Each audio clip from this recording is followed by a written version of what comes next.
వాళ్ళు అలా లోపలికి వచ్చి అంతమంది ఎలా చంపగలిగారు? మీరు ఒక 2-3 పాయింట్లు గమనించాలి. 14 మంది సహాయం చేశారు.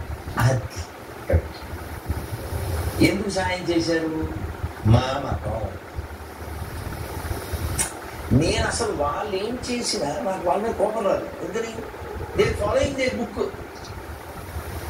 ఏదో ఉందండి ఇంగ్లీష్లో, అంటే ఇది బై హుక్ ఆర్ క్రిక్. అంటే మీకు చార్వాకుల పేరు విన్నా? చార్వాకులు వాళ్ళు నాస్తిక వాళ్ళు. వాళ్ళ concept beg, by, borrow, steal, enjoy the life. వాళ్ళ ఫిలాసఫీ అది. హీనం కృత్వ పివం కృత్వ అంటే ఎలాగా పడిపోతుంది శరీరం, కాబట్టి నెయ్యి వేసుకుని దీన్ని అనుభవించు. పడిపోయేటవాడు చూడొచ్చాడు, స్వర్గానికి వెళ్తుంది, నరకానికి వెళ్తుంది. ఉన్నప్పుడు ఎంజాయ్ చేయాలి.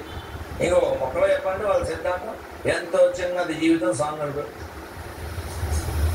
అలా అలా ఏదోలా ఎంజాయ్ చేయాలని చెప్పే ఆ విధానం కలిగిన వాళ్ళలాగా వాడు మా మతం కాకపోతే వాడిని నాశనం చేయాలి, వీడు మా మతం అయితే వాడికి ఉపకారం చేసి ఇంకోటికి అపకారం చేయడానికి వీడి సహకారం చేయాలి. అది వాళ్ళ మమకారం. కానీ వాళ్ళని తప్పుపడడానికి ఏం లేదు. వాళ్ళు అడిగి ఉంటారు, నువ్వు మారాలి, నువ్వు కొనేటప్పుడు నువ్వు తినేటప్పుడు నువ్వు మారాలి, నువ్వు అబద్ధం చెప్పడం మారాలి. నీకు చాలా రుజువులు కనపడ్డాయి, ఎందులో ఉమ్మేస్తున్నారు, ఎందులో వచ్చేస్తున్నారు. ఇంతెందుకు నిన్న కాకపోయినా కర్ణాటక బెంగళూరు దగ్గర వీడియో కూడా వచ్చింది.